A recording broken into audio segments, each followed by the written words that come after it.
Remix.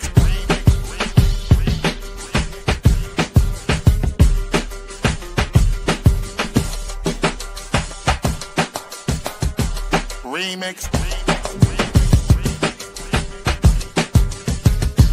Remix. Remix.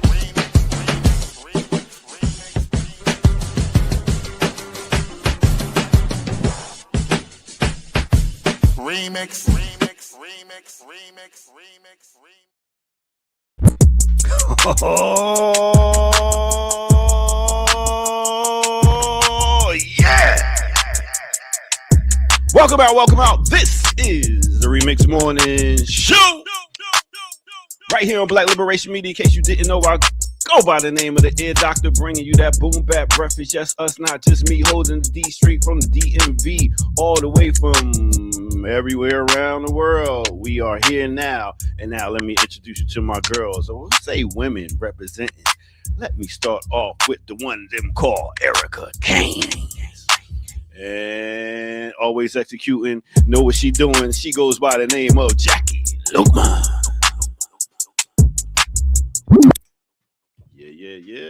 Yeah. God's plan. We here.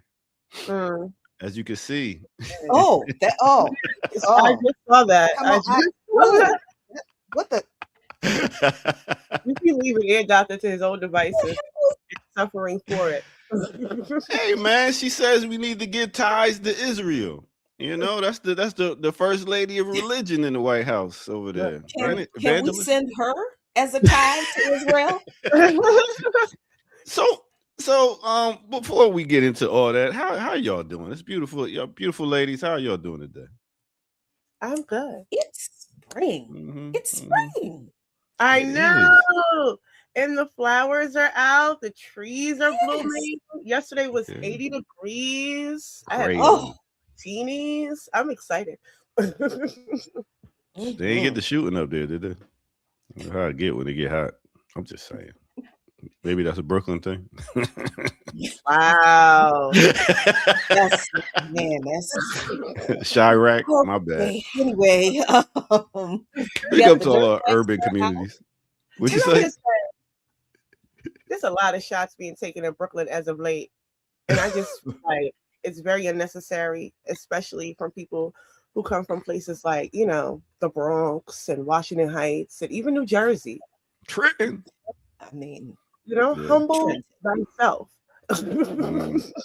Yeah. So you got your what you doing now with spring? You got your garden going, so Jackie?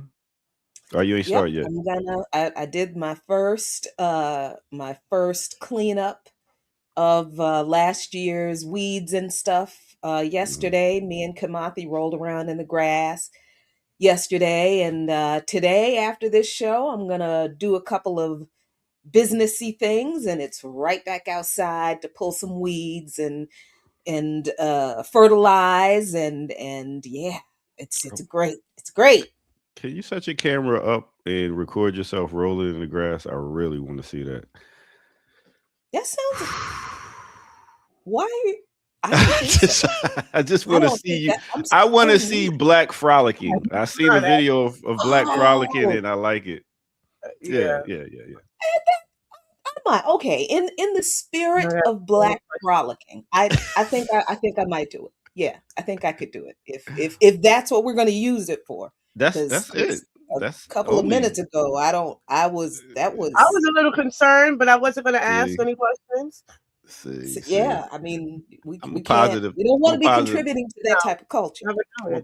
I'm a positive brother. Just because I'm a Scorpio, don't take it like that. What about you, Erica? What's going on with you? Springtime. I don't know. I have no idea. How my little hitter at? How my little hitter? He good? He's still sleeping. So sleeping. The spring break. Please. Somebody's wondering, why do I have to be an extra on Women's Wednesday? Not extra, so extra. Oh, I didn't read it. So extra. Yeah. Am I? Yeah. This is me all the time, so I don't know. I was about to. Friday. I was like, This is an extra. This is the baseline. yes, I haven't even turned up. It's still early. It is. Shit's golly.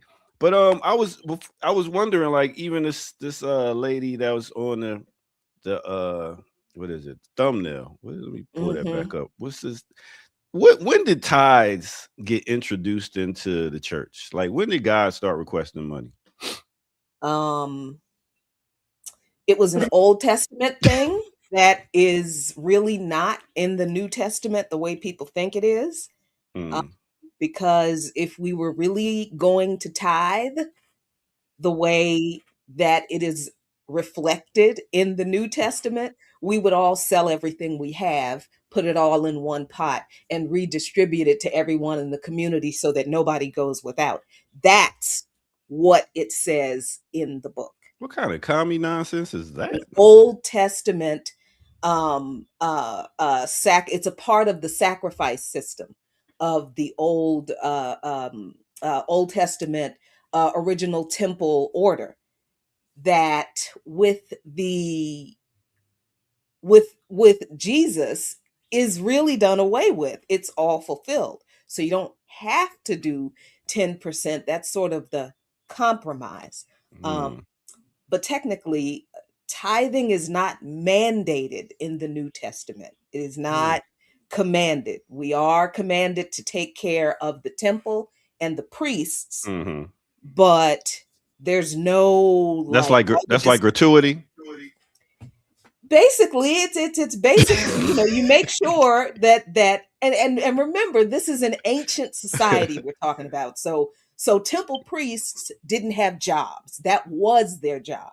So the sacrifices that people brought to the temple, that's what the priests ate, right? So for pastors and Christian whatever church leaders today to use that ancient example for why pastors shouldn't have to work outside the church and you're supposed to pay the pastor's mortgage and his insurance no, that is not mandated. But we don't have temples. There are no sacrifice systems.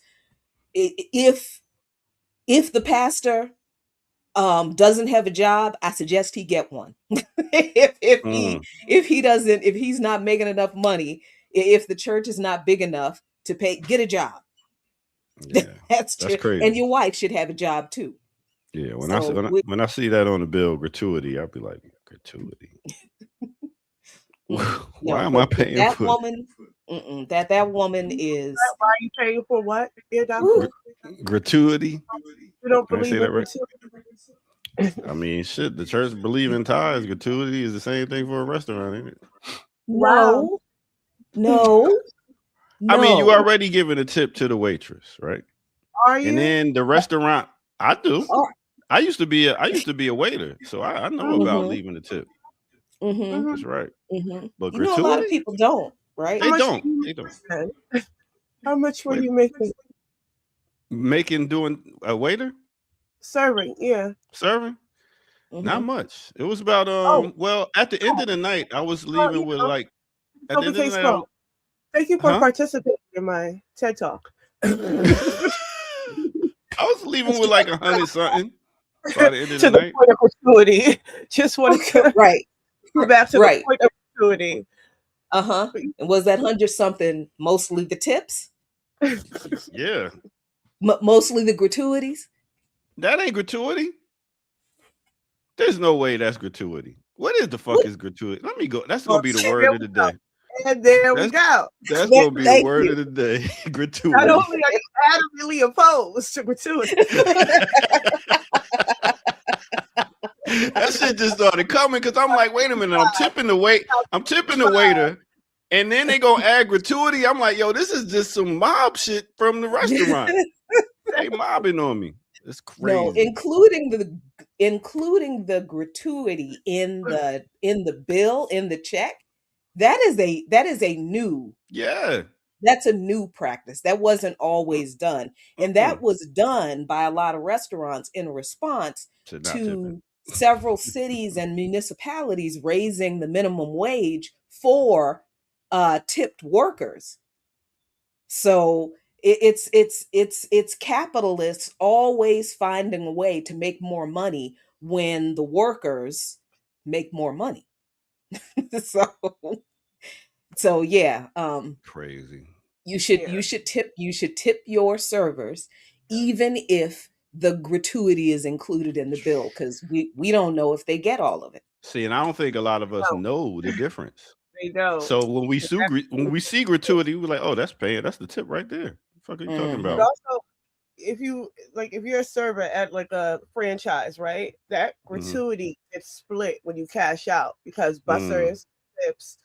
Oftentimes they also tip the hostess. So it's not like you get everything. You get the amount afterwards that gets taxed. So, pay That's your why all fair. these restaurants closing down. Or you go out and eat. Yeah, these restaurants closing down. A lot of them, especially here in Atlanta, they can't make it. Like, you gotta think now. You gotta pay more for food. You gotta see. I'm always looking from the owner's perspective. I'm I know sure. a lot of people. I know. No kidding. But y'all don't give no love to the owners sometimes. Y'all be like, I'm like, yo, the owners got feelings too. The poor owner. See, listen to Kamafi. He like the owners.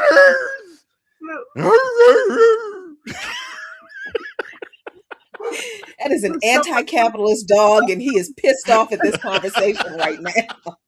He had to leave the room. He is cussing. So y'all rather we own nothing? What do you mean we? Well, how did we get into this conversation? If you are a business owner, I don't care what your business is, pay your workers. That's pay it. your workers. And that's why small businesses. So I mean, even that's the argument for this, how sustainable a small business is, or even a Black small business. Because when you look, how many employees, right? And so even the argument for fair wages, you would get the owner arguing against it, against the worker, to sustain a business because they cannot afford to maintain their business. So, but no, I'm not surprised that you're of an owner mindset. Because I've used to owning businesses. So yeah. But how many employees did you have? I had about six employees. So yeah, I mean it's hard on us. Shit, when they go home after 5, they thinking about other things. I'm thinking about that shit all day, all night. That was my little baby. That was my first child. That restaurant. Okay, so why? What they supposed to do? They don't get paid. So should they be going home thinking about work? Like, they shouldn't. $3 an hour. If you gonna pay me $3 an hour, I'm not gonna think about the job while I'm on the job. But I'm taking all the risks. Like, look at your girl Pinky Cole right now. You know what I'm saying? Slutty vegan. And what you mean you're taking all the risks? Because when you invest in the money, and then you got to do the bankruptcy, who's going to be in the paper? It ain't going to be the employees. It's going to be the person. See how y'all gang up on the owners? Boy, I tell you, man, there's no love over here. No, then as soon as when she filed bankruptcy, right? When she filed for bankruptcy, you know that she was doing these little sessions and charging people $500 for that was bullshit. Crazy. That was crazy. Ain't nothing wrong with Pinky Cole, and now she just got a little casting gig on Real Housewives. She'll be all right. Oh, she good. What happens to the workers in the meantime when she has to close businesses because she's in bankruptcy and has to sell out her shit that she don't even own? She don't even own Slutty Vegan at this point. She's a face up. Well, the workers wasn't complaining they was getting their checks. The ones that was. Workers wasn't complaining. What happens when the workers complain? What happens when workers complain? Listen, you gotta understand we're responsible for feeding a lot of families, for feeding the whole community. How in the world you gonna feed a whole community on $3 an hour? I'm talking about as oh man, see, I can't with y'all. I'm I'm gonna give y'all business and get y'all to run it and see how if y'all Listen. perspective change. No, you said as a business owner, you take all the risk. Hard. No, see, you said as a business owner, you take all the risk. The example of Uncle Nearest and Slutty Vegan are examples of how workers take risks. When they take jobs with these startup companies, these small businesses, workers don't know the status of the funding of the business. They don't know what the business loan status is. They don't know what the credit rating of the business owner is. They don't know if the business owner is paying their bills on time, right? And as soon as something goes out of whack, even if it's something that the business owner can control and fix, what do they usually do instead of just spending the money they're supposed to have fixing the problem? What's the first thing they do? They reduce wages, they cut benefits, or they fire people. We cut workers, to save money. So the workers take a risk too by trusting the business owner that they set up their business correctly, that the business owner themselves are not doing shady things with the money, and that the job is actually stable. So capitalism is a system in which the worker does bear all of the risk in having to sell their labor in order to survive. No matter what if the business goes what if the business goes under?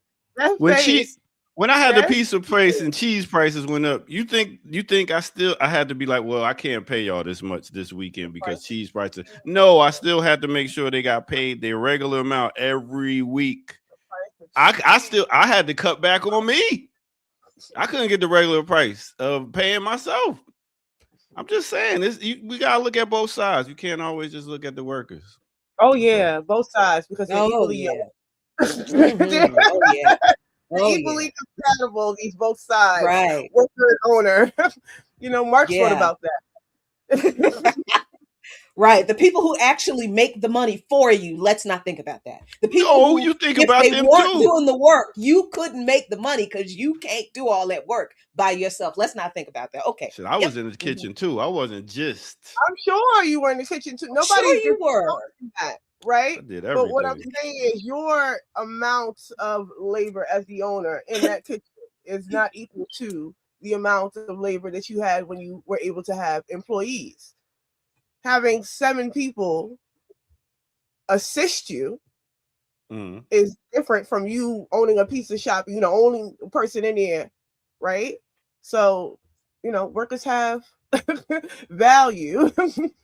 They do, no doubt. Workers have value. I'm not taking their value away at all. I'm just saying let's be fair. That's all I'm saying. When talking about the employer, that's what I'm saying. There is no fair. There is no fair. There is no business without a worker. And there's no job without an employee. How about that? A pizza shop sustained with just you running the pizza shop. There is no business without the workers. And there's no workers without the business. Okay. Exactly. We need each other. That's what I'm saying. And let's show love to both sides sometimes. If you have an ethical employer like I was. All right. Because I employ crackheads, kids from the projects. I employ everybody. Seriously? Do we? Man, I'm taking a break. Now we can't call crackheads. I'm done, man. I'm going back to the 80s. We had a whole 2-part series. I'm going back to the 90s. We sure did. We had a whole 2-part series. Sir, why do you do this? Let's take a break. Everybody, this is the remix. Me. He does it to vex me. This is the remix one. Shout out to the workers. And shout out to Old Lady Gang. Because that business is thriving.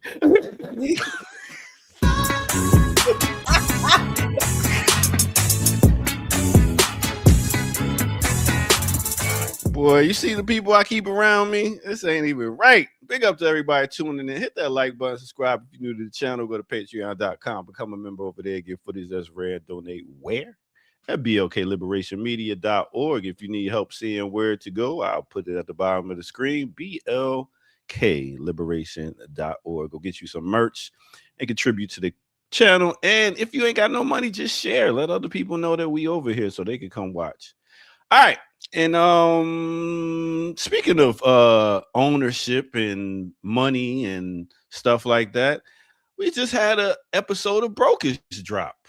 And they had a guest on there, and they was talking about Black politics legacy. And they had on no other than Kamal K. Franklin. Let's check out and see what they was talking about. 84 Jesse was like talking socialist, like people need jobs. People. 88 Jesse was a whole different Jesse. You know, because what happened because the basis of Jesse. Kamal was there, by the way. Keep going, Kamal. Oh wow. 1970s Jesse is the Jesse that's, because I think you're right. Jesse always wanted to be an influencer, a personality, a leader of the civil rights movement, right? And he had his own voice. He was a good speaker and the rest of it. Jesse, who took Fred Hampton's idea of I am a revolutionary and made it to I am somebody, right? So Jesse has always pulled from radical politics, but pulled it towards. Oh, Jesse did do that, yes. Jesse was from Chicago, who heard Fred Hampton speak. Ooh, it's a lot of gems being dropped on there about Black politicians. Y'all might want to go check the new Brokish out right here on Black Liberation Media. All right, with that said, let's get back to it with our host with the most. Let's do this.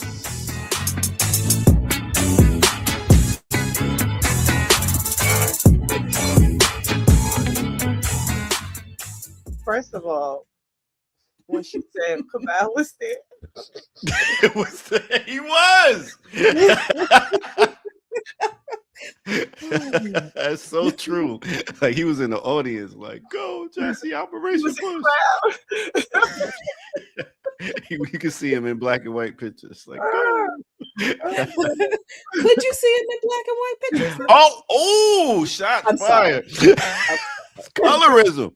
But it was nice to see Kamal. What a relic. I know. Yeah. Well, he'll actually be back here Thursday on the Remix Morning Show tomorrow. So catch him then.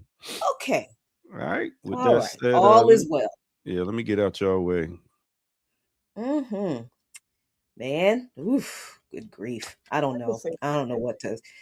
It's say something because I think it was missed last week in a comment that Kim made when y'all were talking about Sade, and they were talking about like Kamal has no taste, and when Kim had said, "This my daddy land," I swear, none of y'all. I don't know if y'all heard her say that in reference. What?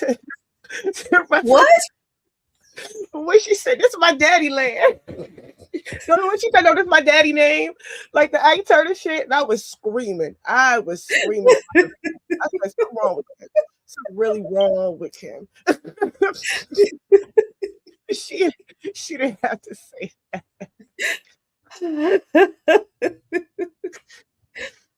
But oh man, I was dying laughing. But oh boy, yeah, it's been and that whole the whole thumbnail, the whole I don't know what's this wrong whole with thing. this. I mean, as frightening as I know this period of time is for a lot of people.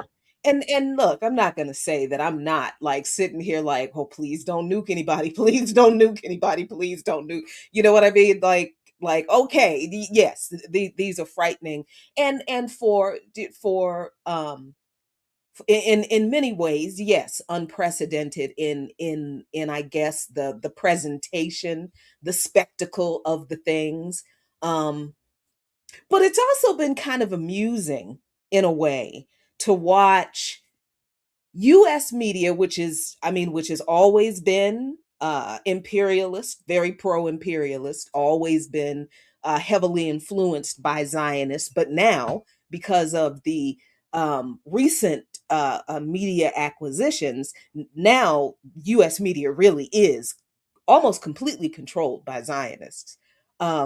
It's very interesting. It's been very interesting to watch U.S. media try so hard to lie about the U.S. getting its ass kicked by Iran and the growing coalition and the growing separation of the even European countries now from the US. Like it's been amusing to see how desperately the empire is trying to hide the fact that it's completely naked now.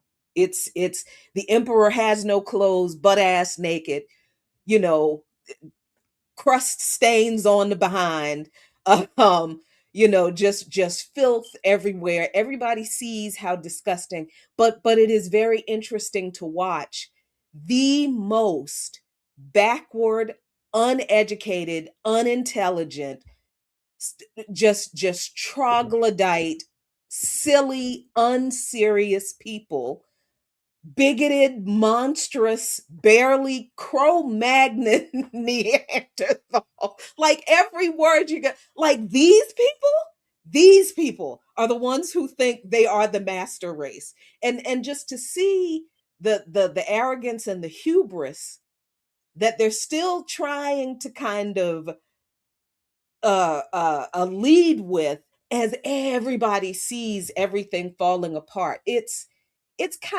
scary, it's very strange, but it's also in a weird way, at least for me, because I'm a weirdo, it's also kind of delicious to watch really everything that we have said about this place not coming true but being exposed.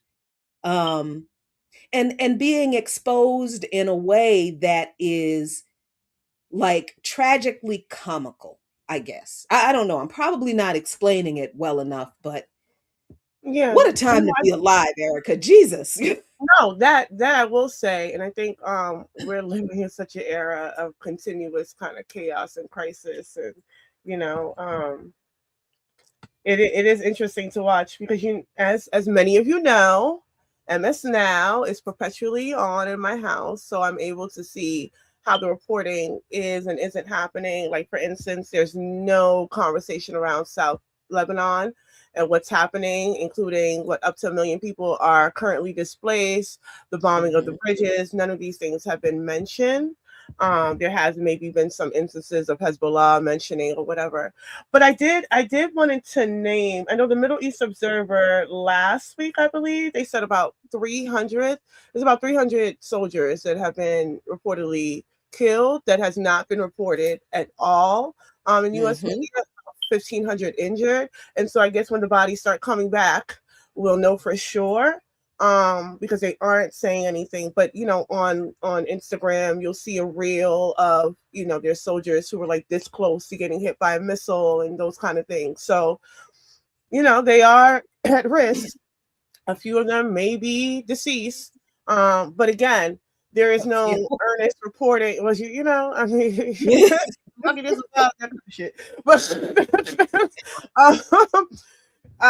there's no real reporting on these kind of things. But what is being reported, even to your point about the like unintelligence, I do find that kind of line of reporting, because that has been a consistent thing in US media, as to kind of paint Trump as like this bumbling fool, this idiot. And so like I am wondering about like the subjectivity and the objectivity of like the moment, right?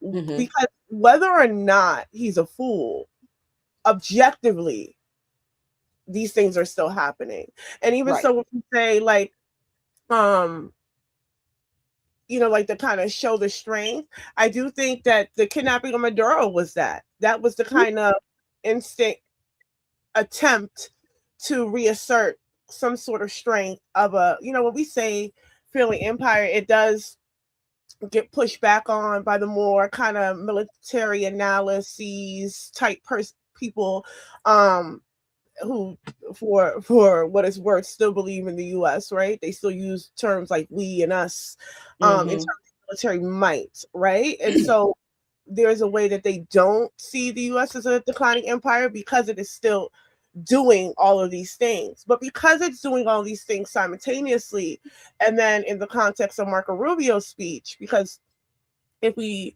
are studying the Nkrumah and we believe that neocolonialism is the last stage of imperialism, then this reassertion of settler colonialism, we have gone as far as we can go with neocolonialism. They're reverting back, right? Right.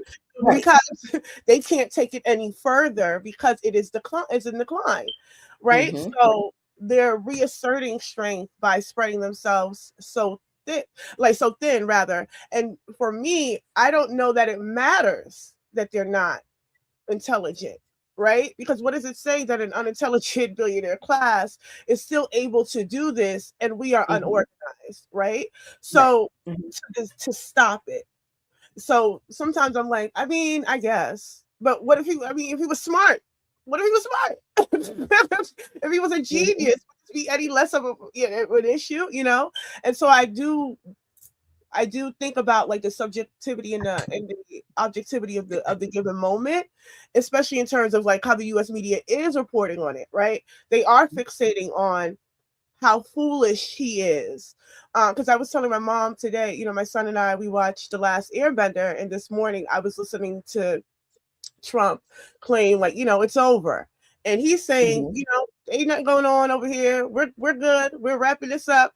And Iran's like, I don't know who you've spoken with, but definitely not done. I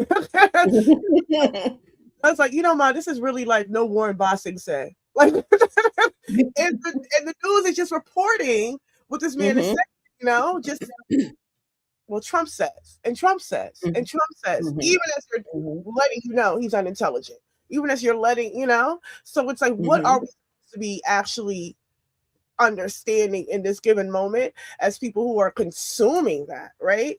And so what is the direction even leading people? So the media, even in whatever consolidation it is now, as my mom said something about the FCC speech. I wasn't able to hear it.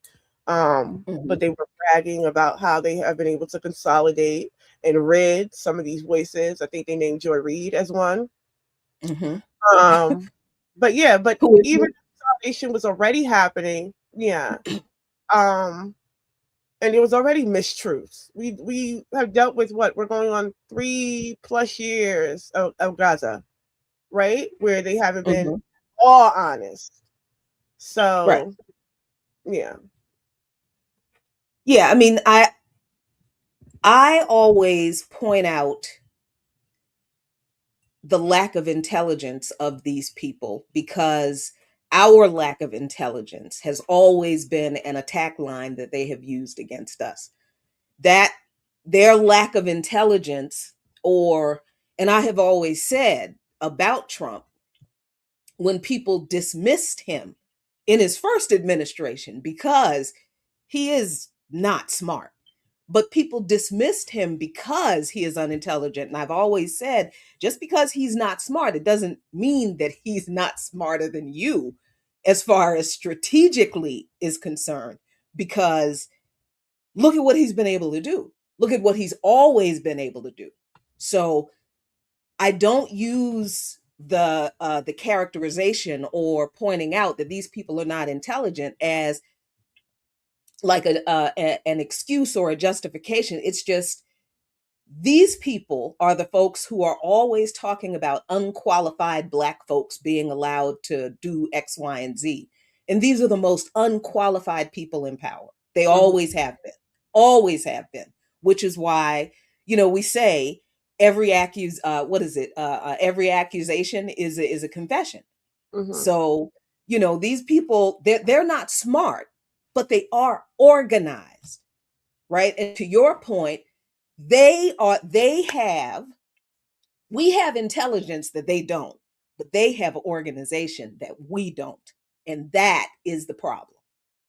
Yeah. And they have a long-standing foreign policy. Like, even if we say that, when we talk about that Trump is escalating things, even now when we talk about like this sort of barefaced kind of raw, a lot of that we were able to see under Biden. Like, what like Brazza actually really highlighted that international law and all these kind of democratic kind of pretenses are non-existent, right? Netanyahu came in and out of this country during Biden administration, no differently that he's coming in and out of this country during Trump's, right? And so it's like this, it's an escalation of something that was already a building foundation, right? If we talk about the U.S. as a settler, colonial, white supremacist, imperialist patriarchy, right? And we use all the bell hooks terminology, which is settler colonialism, by the way, y'all.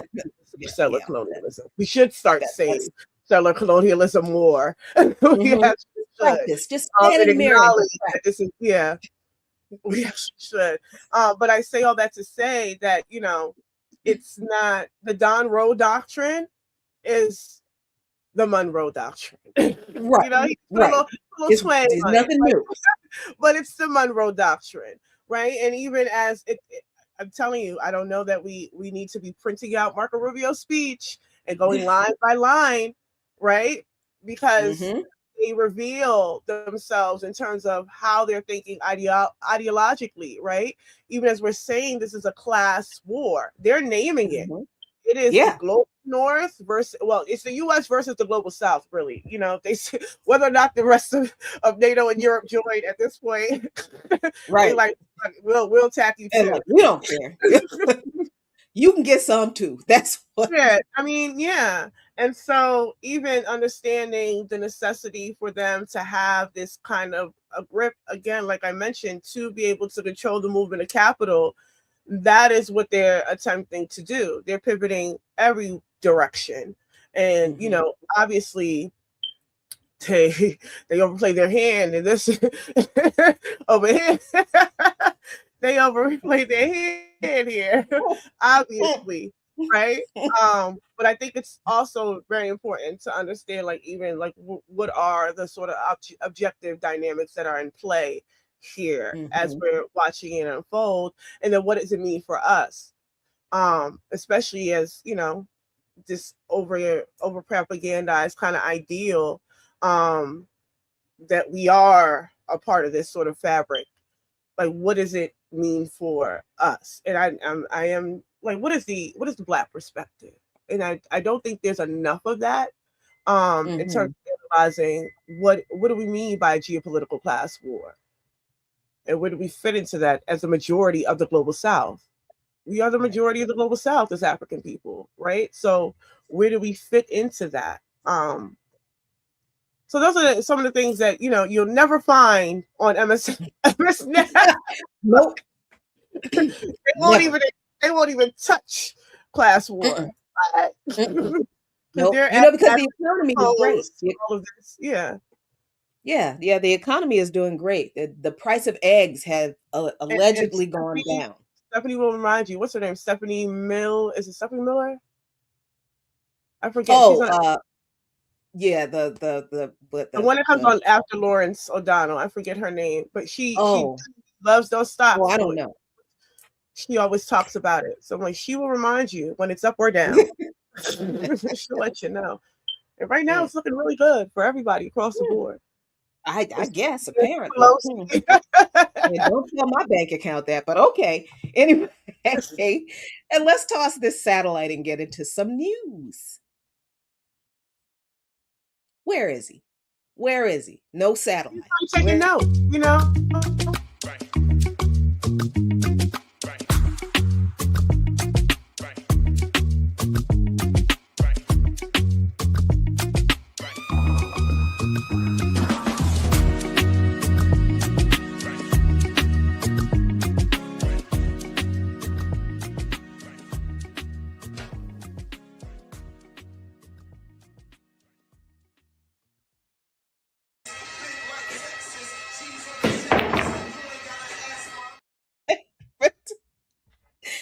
Who's back there goofing off? I know it. I knew he was.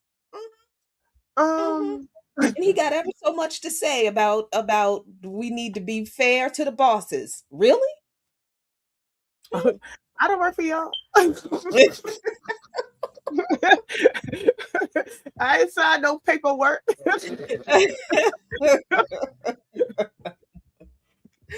Oh boy.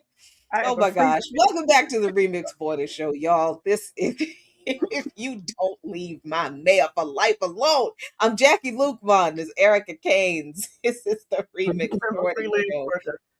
We will get into some news. First, let me share with you, where is it? Where'd it go? There it is. This week on Black Agenda Report, we have from Margaret Kimberly, a week left stands by as Russia stands up for Cuban sovereignty, because the Russian tanker did reach Cuba with the 700,000 barrels of oil. The editors in chief, the editors of Black Agenda Review, republished the essay Against Nuclear Imperialism from Kwame Nkrumah from 1960. Ann Garrison gives us Rwanda's 30-year assault on Congo, the crimes, the criminals, and the cover-up. Another poem by our bar poet in residence, Raymond Nat Turner, Stop Cruel Reich Cult, CRC, from Reinventing the Wheel. Roberto Servant, bar book forum editor, reviews Zofia Edwards' book, Fueling Development. Shout out to And Zafia. She's a bad Uh-huh. blogger as well. All right. My Trini sister. Nice. And the latest from Anthony Carafa Rogers Wright, who we'll be hearing from a little bit later this morning. The Empire Has No Clothes, U.S. Imperialism and the Hubris of White Supremacy Ideology. Oh, I'm sorry. Isaac Saney, Democracy Under Siege, Popular Participation and Socialist Renewal in Cuba in a Time of Crisis.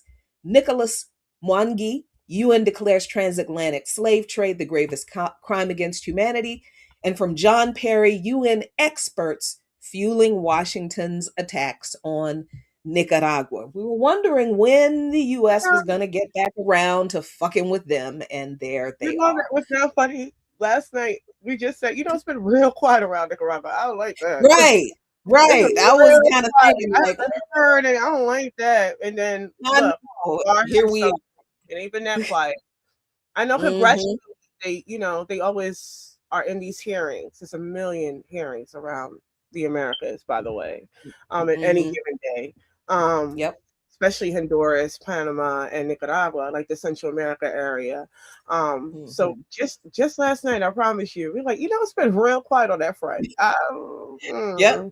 That's what I was kind of thinking the other day. I'm like, nobody said, they haven't said anything about Nicaragua. I hope they continue to not say it, and here we are. Yeah. So I do a lot of great work in writing around Nicaragua and the concepts of where they are contemporarily today with the FSLN. So I think they do it on Nika Notes as well. Yes. Yeah. Yep. So I dropped the link to this week's Black Agenda Report in the chat for you. Check it out for your education and edification. Yeah. All right, Erica, what you got? What do I have? Well, I actually do not have much. Just last night, on MSNBC or MS Now, excuse me, because everybody has been bought. Everybody has been purchased. But there was a mention of Apache helicopters flying over Kid Rock's Nashville home. Yes. Let's see. Where to sorry, what? What was that going on? And then Pete Hesworth was like, nothing to see here. So I am. Yeah, let's see. I didn't get a chance to really investigate and look into it because I just heard it in passing, and I said, why every day is there something foolish, ridiculous? There.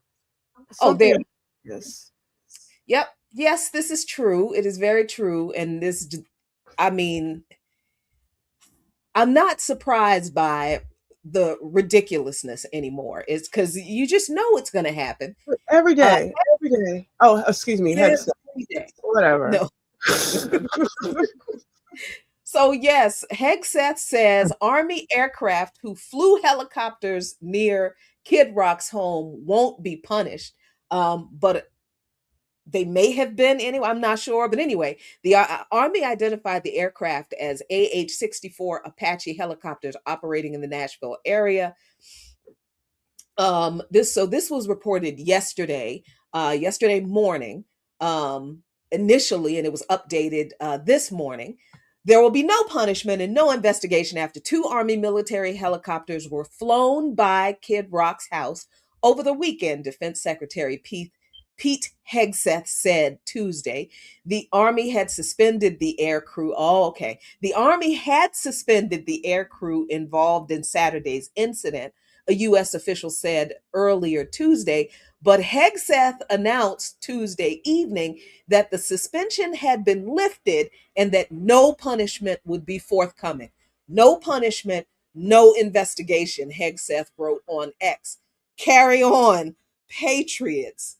Major Montrell Russell, spokesman for the Army, said in a statement on Tuesday that the personnel involved have been suspended from flight duties while the Army reviews the circumstances around the mission, including compliance with relevant FAA regulations, aviation safety protocol, and approval requirements. Since the investigation is ongoing, it would be inappropriate to discuss specific findings at this time. The Army takes any allegations of unauthorized or unsafe flight operations very seriously and is committed to enforcing standards and holding personnel accountable. What is all this about? Well, on Jackie, that's the Saturday, video. huh? That's the video of Uh, it. That's Yes, the here's the photo. video. So so on Saturday, musician Kid Rock, whose real name is Robert Ritchie, posted a video on X showing him standing in the backyard of his Tennessee home as a military helicopter hovered for several seconds and another flew close by. God bless America and all those who have made the ultimate sacrifice to defend her. Read an accompanying a post accompanying the video. He also used profanities to lambaste California Governor Gavin Newsom in the post, which is seen more than 10 million times. They asked Trump about it, I guess, and he said, I didn't see it. No, but I'm sure they had a good time. So here's the video. Oh, boy.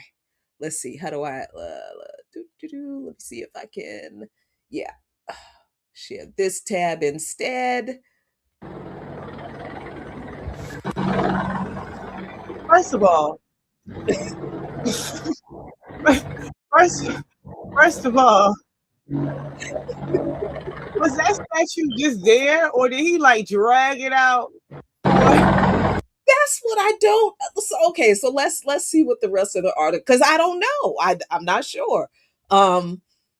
So the Army identified the aircraft as an Apache and said that appropriate action will be taken if any violations found.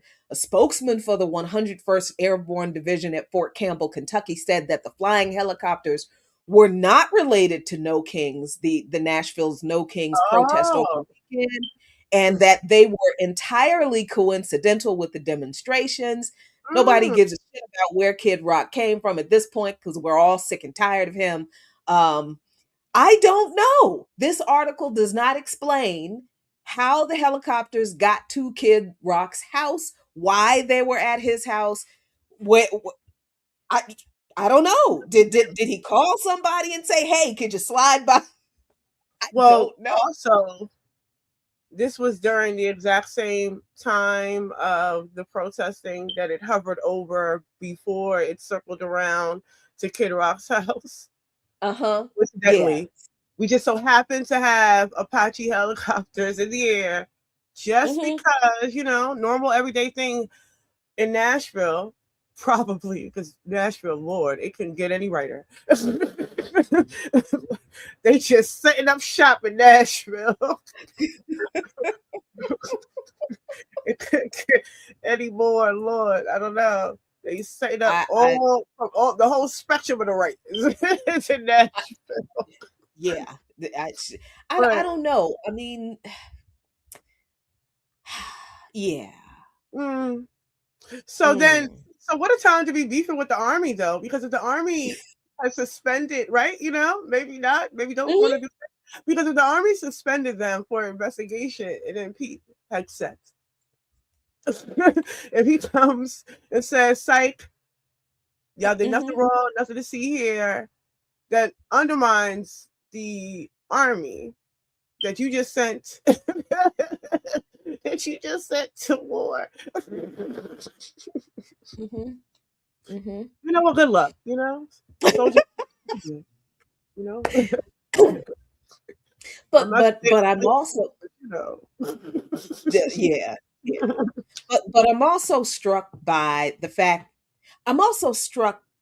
now military pilots are highly trained, the quote unquote best of the best, the cream of the crop. You can't be a military pilot unless you go through and you pass all of this advanced training, physical, intellectual, all this kind of stuff.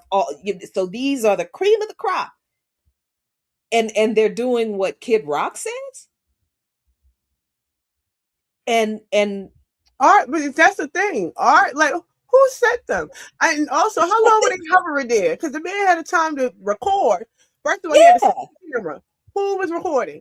Right, because you see salute speech. He had to like, oh, shut up. Yeah. Did he call you? Like, who was? What is there? There are too many unanswered. There are all the questions are still at this the reporting on this answers not one question. Money well spent, you know. Money well spent. I know they sure paid for that gas. Yes, they did. So yeah, okay. So that did happen. So what Ted Nugent eat your heart out? I was gonna say, Ted Nugent could never. Ted Nugent could never. He wishes he had that kind of pull. He wishes. I know he mad as shit. He has got to be. And so I'm thinking about, all of this celebrity, right-wing celebrity stuff. And the thumbnail is relevant to that. And this is related to this Kid Rock stuff, because these right-wing celebrities, and that's how I view folks like Paula White. Just because she's a so-called pastor, it does not mean that she is not a part of this celebrity spectacle that we always talk about, because we know these prosperity gospel pastors and preachers and whatnot, they do set themselves up as celebrities. So this is what this psycho woman, who is the wife of the devil, and I feel bad because the devil genocide. So, and I don't like her. So, but this is what she has to say about. Let's receive God's tithe and his offering. I believe that it's so important to honor God with his tithe. That's the first 10th of your gross income. And an offering, that's free will. And as you do, you support Paula White Ministry. And I say this, it takes money from when you begin to think of the whiplash, human trafficking victims, going into the prison, to feeding over 30 million pounds of food. So spend your money to God. In the last so you 4 can years, when you think about the difference that you make by your giving, you've helped build a moshav, a village in Israel, from the horrific attacks of October 7th.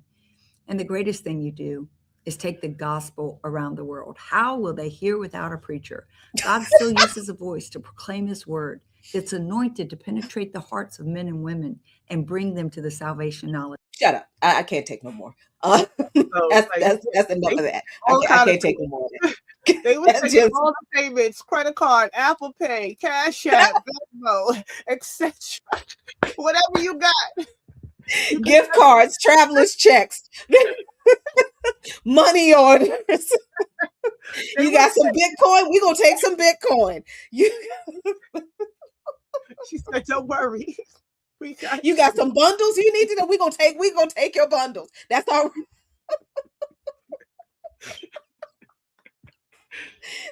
Don't worry, we got you. No need to fear.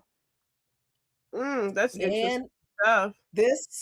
this whole thing, and I think I had said before to a couple of people, but I feel like I need to say it again. We need to understand. I think we need to understand that for some people in this administration, yes, this administration is about the ideological trying to hold on to empire and its hegemony, but also to reestablish this glorious Western civilization empire as presented by, you know, the Greco-Roman Empire, right? So for some people, for people like Paula White and Hegseth and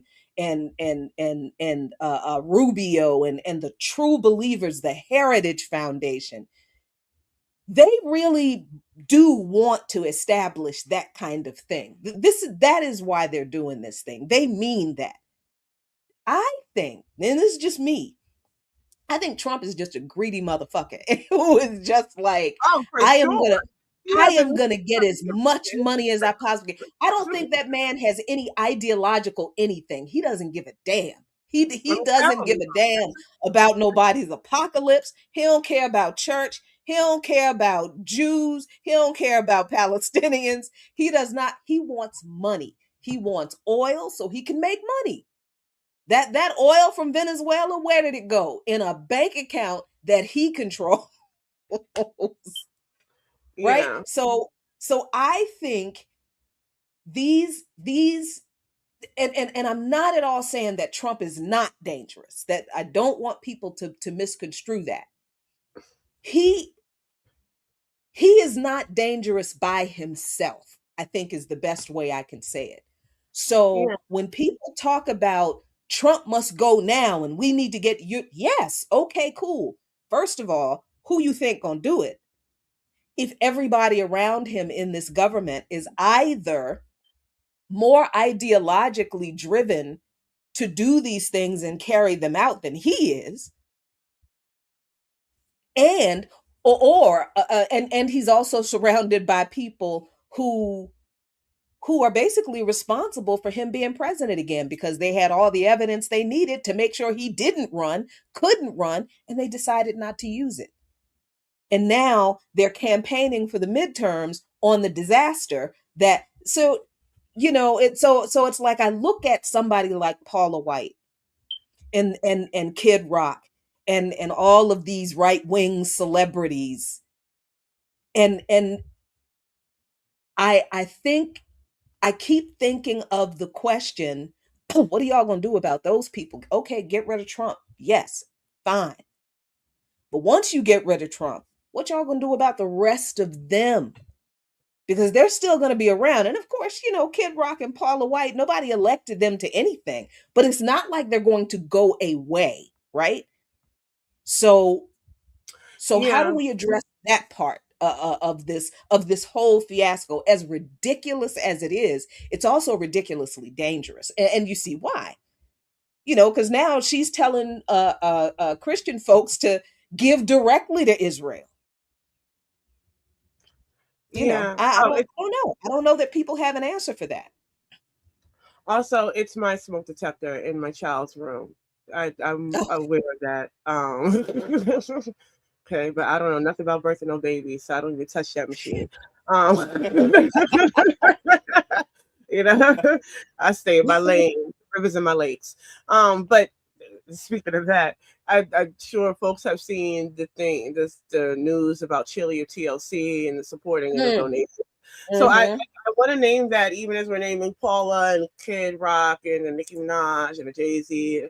When we talk, like, even in the emphasis of a base of superstructure, right? If we're talking about this base of settler colonialism, you know, capitalism, imperialism, etc., that is like the foundation of this settler colony that thus becomes the U.S. And then the superstructure upholds it. So the base is innately right wing, then the superstructure would be that. So this celebrity class that is used to maintain and, you know, and validate the U.S. system and all parts of it is going to be right wing. Now, are there aspects of it that jump out, or that are in opposition, or that could be? Yes, but I also think that even when we're talking about celebrity, it should be understood at that basis. They are a manifestation, or they are a class that is created to sustain the nation as is, right? So that's why we get all these variations of people on a spectrum of right-wing ideology. They don't have to be as far out there as a Paula White, but they are as dangerous because of the way that they are used and what they are used for in terms of how they are presented to us in our communities. And so we, Dr. Ball talks about this. There's a myriad of discussions that can be had about the sort of class dynamics of that, which is why, there's an emphasis on we needing to really understand these things in terms of a class war and where we fit in to that, both, how it plays out here, but on a geopolitical scale. Yeah, because I think we're having these discussions. Like, for instance, Trump is of that celebrity class, right? Right. So, and Trump That's comes right. out of and Trump comes out of an era of greed is good, and so even when we talk about, like, he's not as ideologically tied to some of the things that Marco Rubio and Pete Hegseth are saying, or even Paula White, because he doesn't need to be.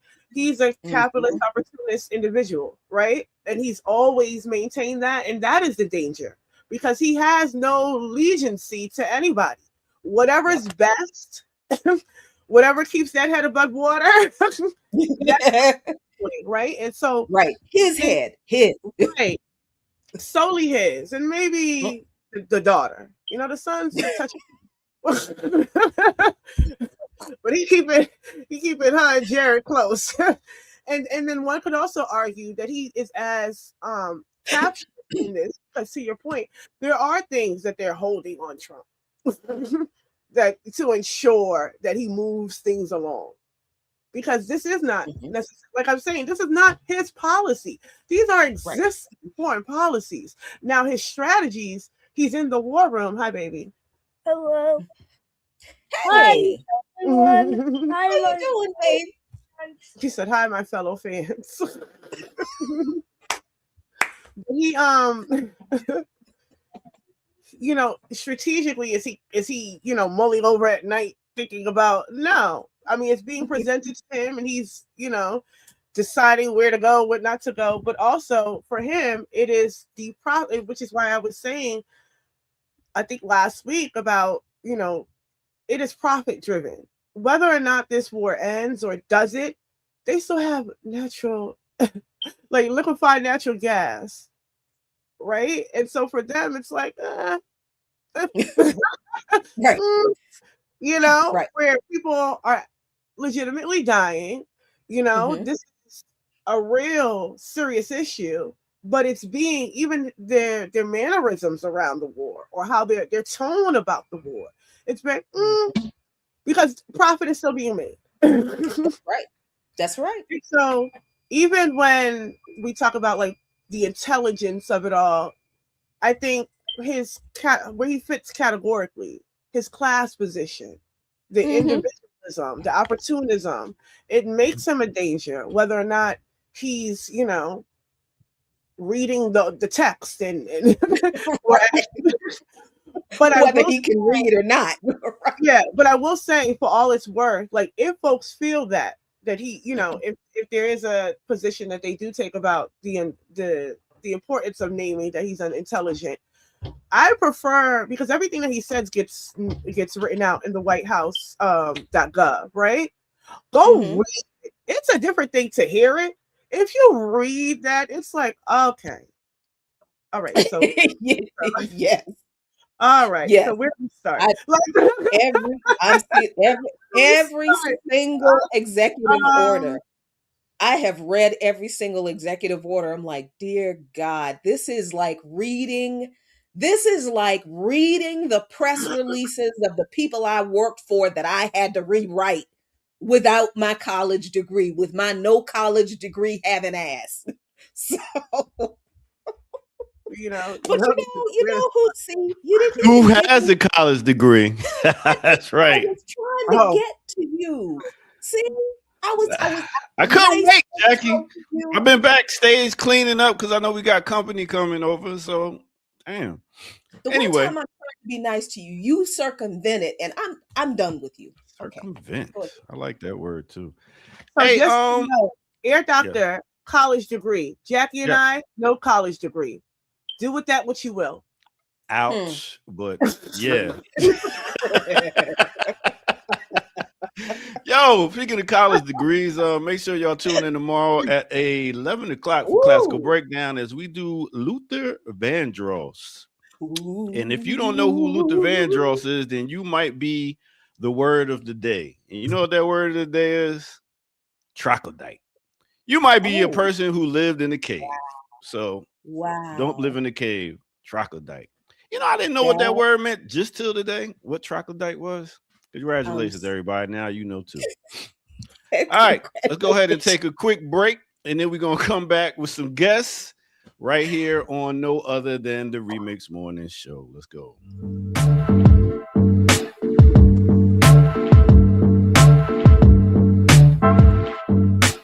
All right, let's do a remix on the remix. Let's do it like this. Hey, world, the world is yours. Hey, world, the world is yours. Young world is yours. This rap, it may cause concern, it's boring. Why don't you listen and learn? That once was strong, but even that's turned wrong. Hey, it's cool to look mommy and be a dumb dummy and disrespect your mommy. Have you forgotten? Who put you on this earth, huh? But you are proud. And who loved you since your birth? Reward is a brainwashed kid going wild. Young little girls already have a child. Bad company. Hey, now you've been framed. The parents are hurted and ashamed. They're ruining yourself. And your mommy can't cope. Hey, little kids, don't follow these dopes. That's rules on my console. Your life don't drool. Don't be a fool like those that don't go to school. Get ahead and accomplish things. You'll see the wonder and the joy life brings. Don't admire these. Hey, they don't admire you. Their time's limited. Hard rocks too. So listen, be strong, scream, whoopee-doo. Go for yours, cause dreams come true. All right, let me take you to a time and place. Let me take you back to the year of 1988 with my man Slick Rick off the album The Great Adventures of Slick Rick. The name of that song is Hey Young World. Hey, on the Ear Doctor beat.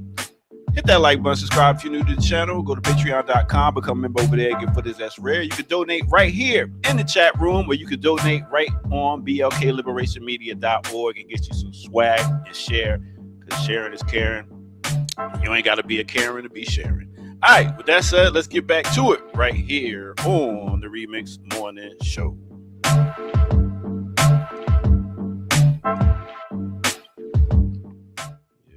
Nice. Very nice. Very nice.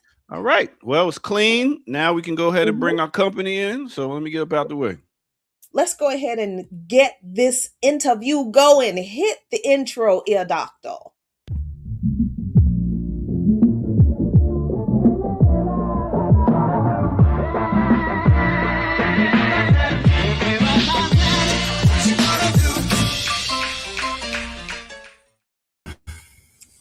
Hey, welcome back to the Remix Morning Show. Thank you so much for joining us on this Wednesday, April 1st. This is no joke, not an April Fool's joke. Yes, it is true. You are seeing on this screen Jackie Lukman, Erica Keynes, and now our special guests, but they're family. You know who they are. Austin Cole, one of our national co-coordinators for the Black Alliance for Peace, along with Erica Keynes and Tunde Asazawa, and Anthony Karifa Rogers Wright of the Black Alliance for Peace as well. They are also two members of the Climate, Militarism, and Environment Working Group in BAP, here to talk about all things data centers and why we should be concerned about them. Thank you so much for joining us, brothers. Thank you so much, comrades Jackie and Erica.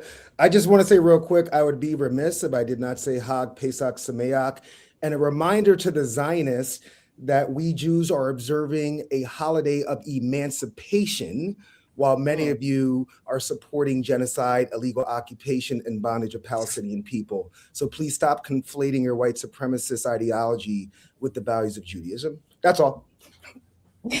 That's right. That's right. As And I'll just always. say, welcome to April, the best month of the year. Anyway, no, I'm just kidding. So I'm so glad y'all are here, because last week we were talking about data centers, and we were talking about how, particularly me, I found it very interesting about how this topic of data centers all of a sudden became like front of everything, top of everything. It is an enormous issue, but data centers have been around a long time. So we wanted to have you all on to explain, like, why is the data center issue an issue now if they've been around for so long? Like, how long have data centers? Well, first, no, let me ask this. Austin, what is a data center? Because I always like to not assume that everybody understands the same thing that we're, so let's make sure we're starting from a common understanding of what a data center is and why it matters to our everyday life. Yeah, I think it's really important, and it's not something that data centers have been around for a long time, right? More or less as long as we've needed to store and process data, right? So basically, a data center is a facility, is a physical manifestation of that allows for, it could be a room, it could be a building, it could be an entire compound, right? That houses the IT infrastructure, computing infrastructure to either store or process data, right? And so at that level, if you've ever worked in a building that had a lot, like if you ever worked in like a corporate building or anything like that, right? There's probably like a data center in that building, right? It's probably just a room that only the IT people really go in, right? But it's there, and there's like, I used to work in a place and they had like a ton of processors, right, in the center of the building, and that was what sort of ran like all of the computing infrastructure for that company's site. So from that instance, right, as long as we've had computers and computing, right, and needed to store data somewhere, right, it either was stored on it's either stored on the device itself, or it needs to be stored somewhere else, right? And generally, once you start going beyond basic computer functions, it needs to be stored somewhere else, right? And so what is the difference between, what just any old data center is, or what any other housing facility is, that the amount of processing power needed to do things like run large language models or run like big data infrastructure, big data sets, right, is massive, right? And we're not talking about like, we're talking about exponentially, like exponential scale. And so that requires, you can't do that on site if you're a company, right? And so you have that, and then you also have cloud computing, right? So, before, I was just talking to someone yesterday about, BDS and Spotify being on the BDS list, and how we, even 10 years ago, right? You used to have, or at least I, used to have music on your phone or on your iPod or on whatever MP3 player or on your computer, and you would actually have the files stored on your computer. Now, when you stream, it's not actually stored on your device, right? So that information, the data that's processing, has to be stored somewhere. It's not just that the cloud exists in the ether, right? The cloud is a bunch of processors physically somewhere, right? And typically as well, for most things that are sensitive, they need to be redundant, which means that there also needs to be multiple sites where they're storing the same information. So you have like this level of, you just have this exponential growth in the need to process data, in the need to store things in the cloud, in the need to stream, streaming services on, in all of these different manners, right, for consumers as well.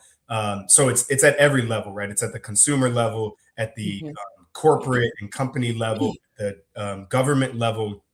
And that's the last thing I'll say is that when we are talking about these data centers as well, what is really, really important is that the infrastructure is being sort of the demand for these things, the build out for data centers is being determined by private companies and government entities who are sort of dictating what the demand is. So when there's this idea that like there's this inevitable push for data centers, that we have to have places to store all of this data, it is those companies that are and the government for its the military industrial complex as well in particular, that is driving that demand, that is saying we have to be able to store data, we have to be able to process things in these ways, and there is almost no relation with that and human benefit, right?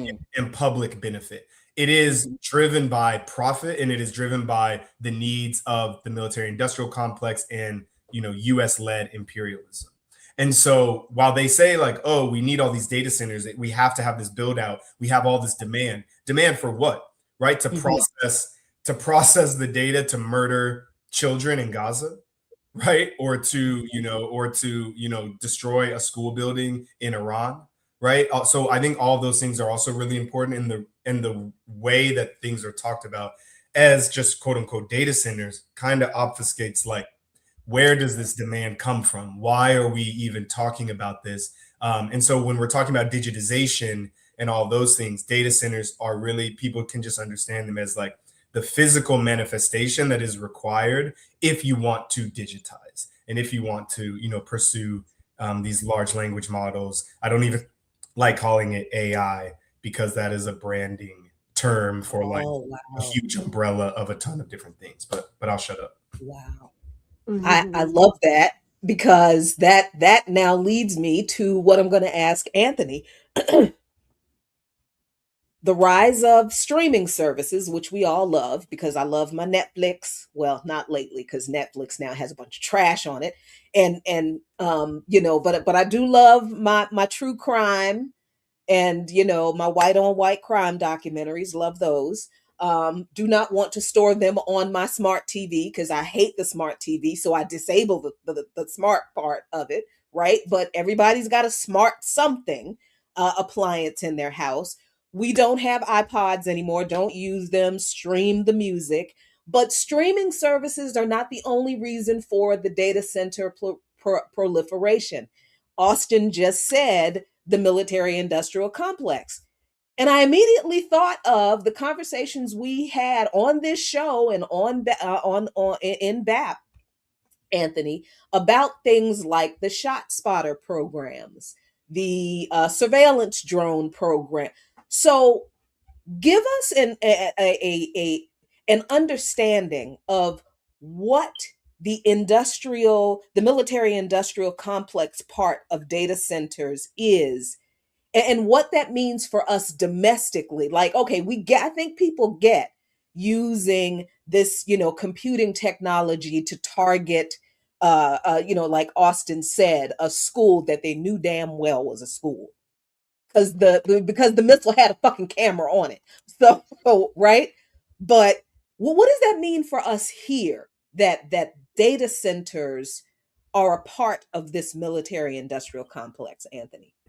Well, comrade, building off of what Comrade Austin just said, I think we already know the answer, right? Comrade Erica, you were down in ATL for the fight against Cop City, right?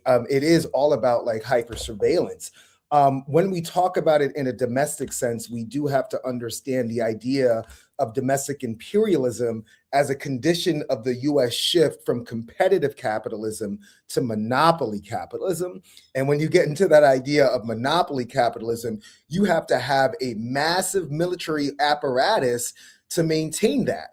Because when you shift to monopoly capitalism, even the petty bourgeoisie suckers who thought that they were going to be able to benefit from capitalism in perpetuity, they are also being preyed upon now as well. So in addition to as you know, I mean, we all know that the Islamic Republic of Iran targeted data centers in neighboring reactionary Arab monarchies, not because they have this like specific beef against Elon Musk and they prefer, you know, indie books over Amazon or something like that. It's because they absolutely understood that these were military installations first and foremost, and the processing of massive amount of information, a massive amount of data. I mean, for instance, let's talk about when there was the recent uprising against the rogue white supremacist federal agency known as ICE. You know, you have people saying that like ICE agents were coming up to them saying their full names and their full addresses based on the surveillance that was powered by data centers and tech. So we already know the answers to your question, Comrade Jackie, and that's exactly why we do have to think about it in a domestic sense. We do have domestic imperialism. We do have domestic colonization, as lifted up by Robert L. Allen in his opus Black Awakening in Capitalist America. This is like we have late stage capitalism, but this is late stage monopoly capitalism, which is why you see what I'm saying. You see Trump acting the way that he is acting and basically saying, no, you know, the empire has no clothes. I'm ripping off the empire's clothes right now and letting y'all know what the fuck this is all about. Pan-European U.S. white supremacy hegemony, NATO be damned. This is what Comrade's talking about. This white supremacist is talking about pulling out of NATO, right now, like trying to like find ways to do that and telling Europeans, we have all the energy that we need, you know what I'm saying, to power our data centers, even though we want more, right? We just saw yesterday that they have removed Endangered Species Act's consideration for drilling in the Gulf of Mexico, not America, Mexico. And that just tells you that this appetite to increase surveillance on a populace, check it out, you know, building of what Comrade Austin said, AI, we know the impact that it's already having on humans as a surplus population. Black people, we've been a surplus population since we were free-ish in 1865. But now this is extending to the petty bourgeois, and the contradictions start to lift up. Why are Elon Musk and Sam Altman the biggest proponents of universal basic income all of a sudden? Because these bourgeois capitalists are benevolent?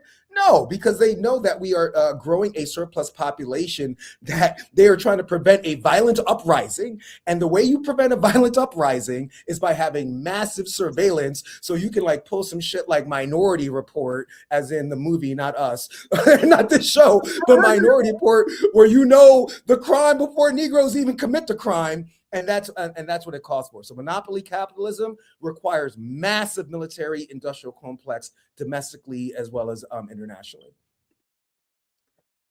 Yeah, I appreciate both of your responses because I think it helps us think of like when we hear terms like primitive accumulation, it's always discussed in like a historical phase. And I think you both kind of named it as something that's contemporary, that it's like ongoing logic. And so I'm thinking, even as we talk about the data centers, because some of the things that you all were saying, I was thinking about, you know, there's sites where land, water, energy, labor are dispossessed to fuel accumulation.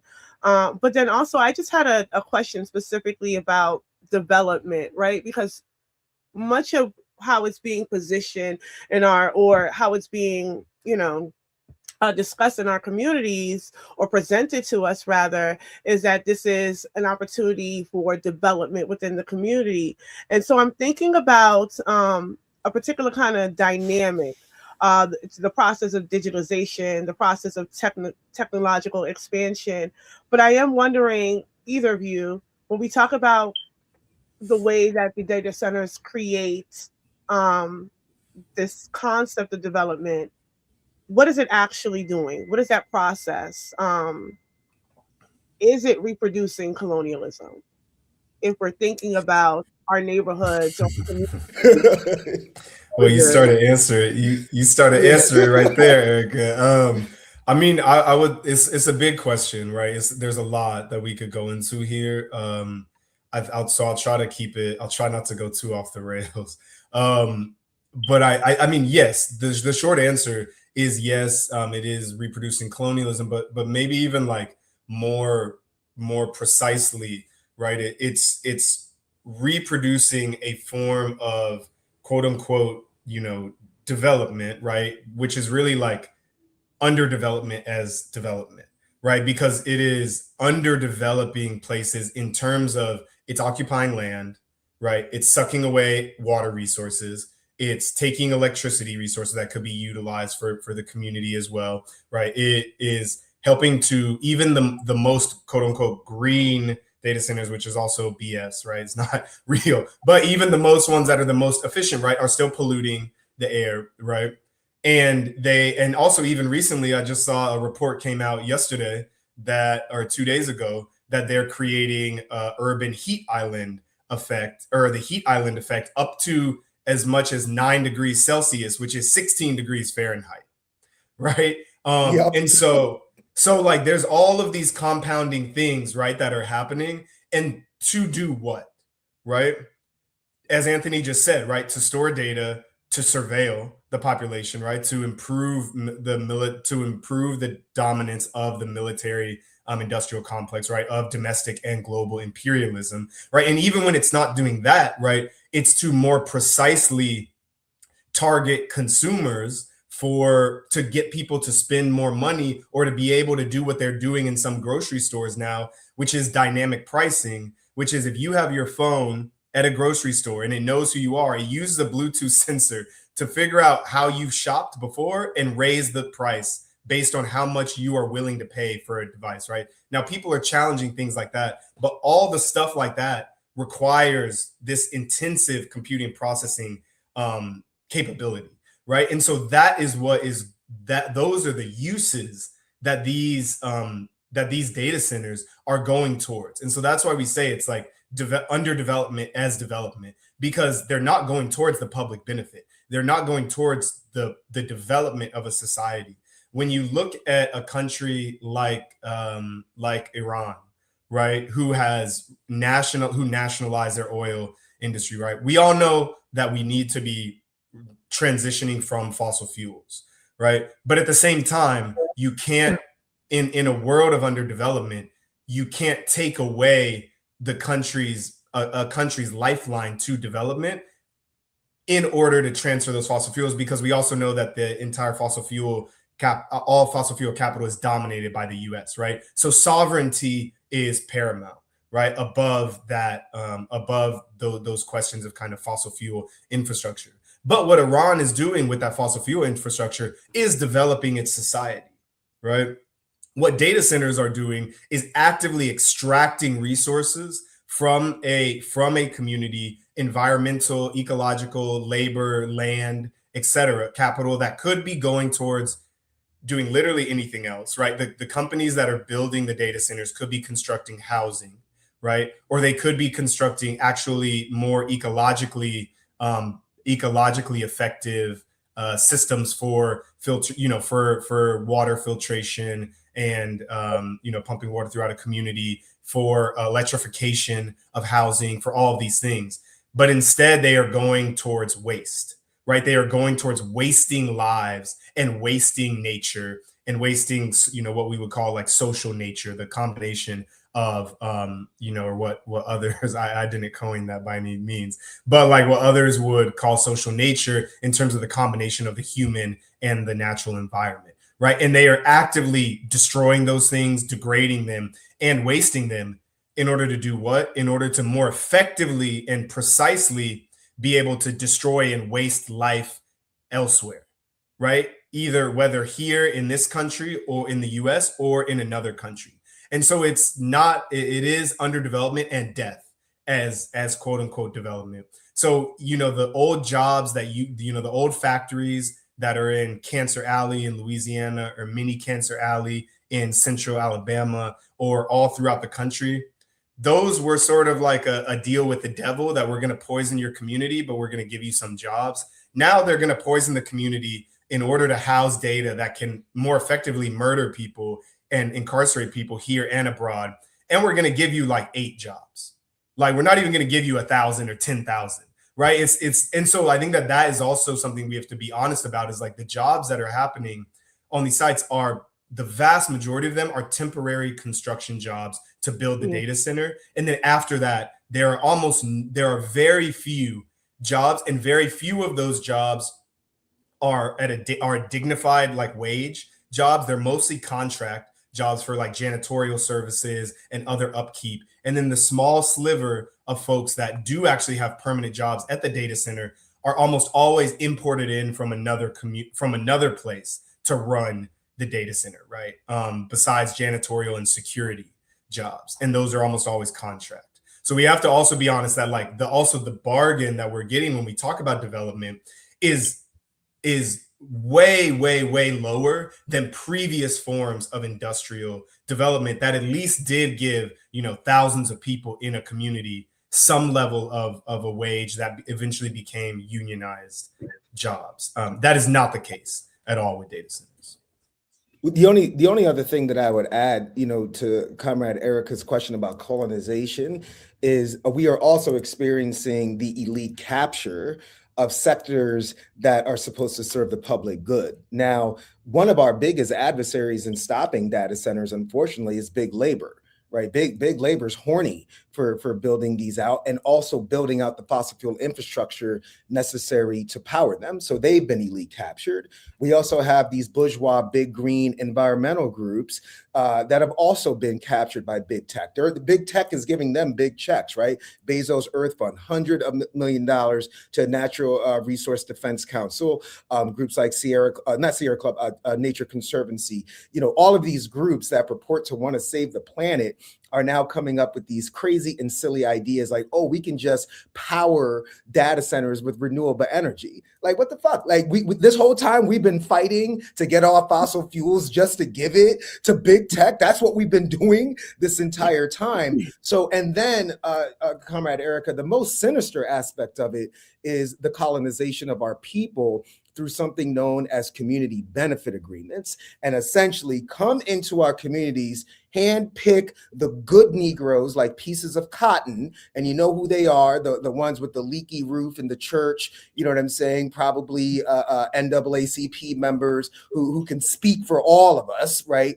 And they signed this community benefit agreement to allow the data centers to come in and colonize our communities, right? Remember, to be colonized, you need to have the support of certain strata within the community. It's always been that way. This is a 500-year blueprint that's still working, effectively. So communities have to be very, very careful of that. If you have a community benefit agreement coming into your community and you have not had a people's movement assembly ahead of those discussions, many people are going to get screwed over. And then what does this have the effect of doing? Dividing the community even more, and divide and conquer allows them to use the same blueprint in other communities. So it is a multifaceted process of colonization, colonizing big labor, colonizing big green, and then colonizing these Negro, KNEEGRO, people in our communities who purport to speak for us,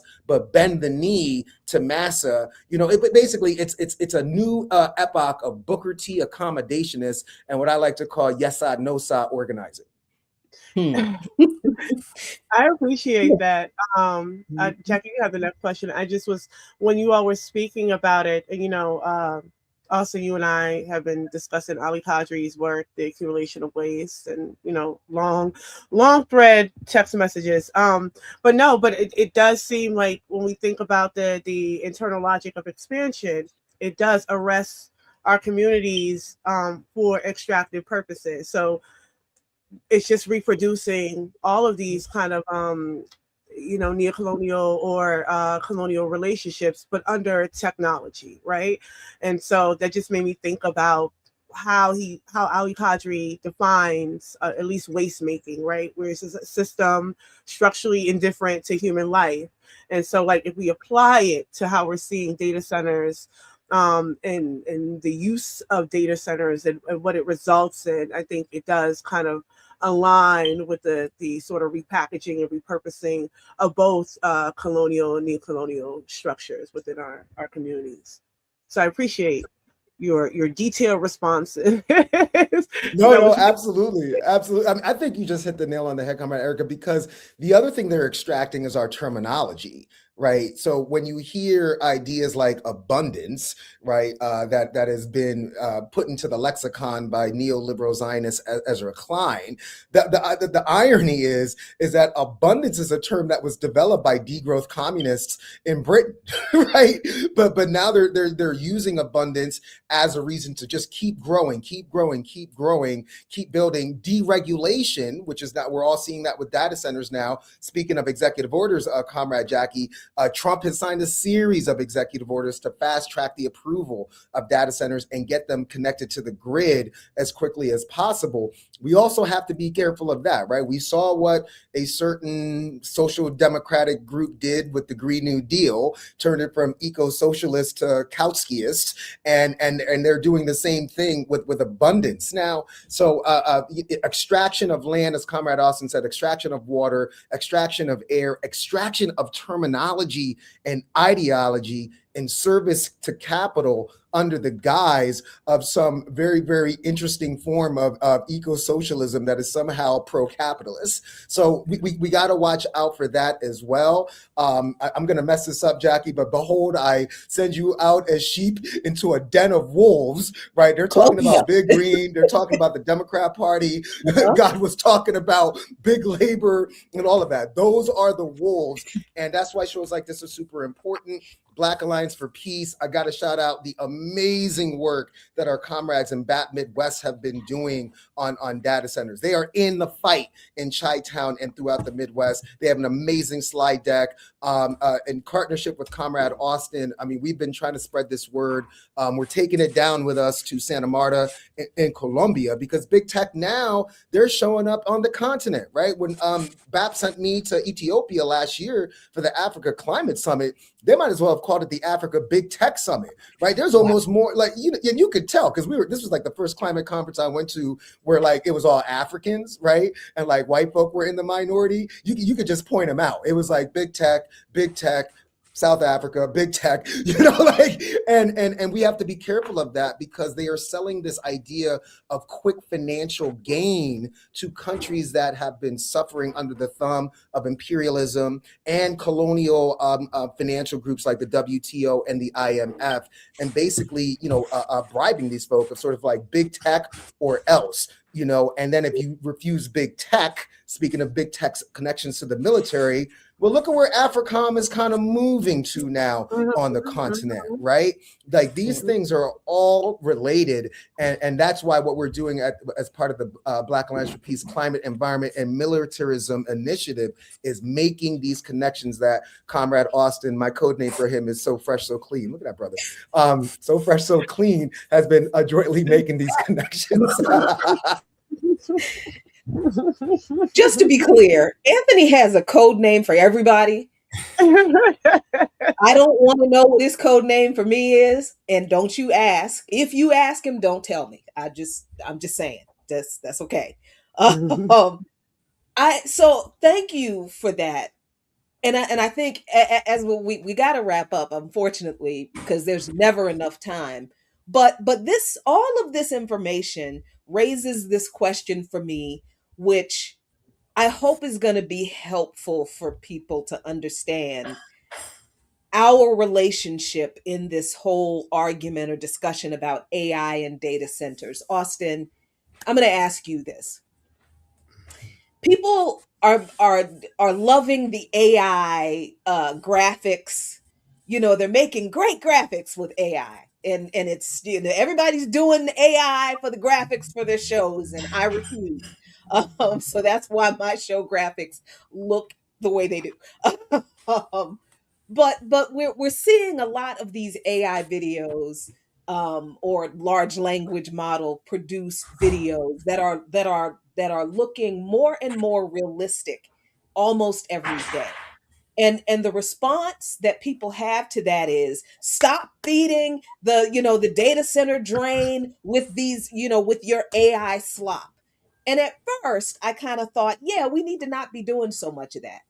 But now, as we are understanding the totality of what AI really does is that approach to individual involvement in this technology and in this system of technology, is that almost like deflecting the responsibility onto individual people and keeping people from seeing what you all just explained is really the purpose and the problem with AI and data? Basically, is that argument like the same thing as the, individual people can buy steel straws instead of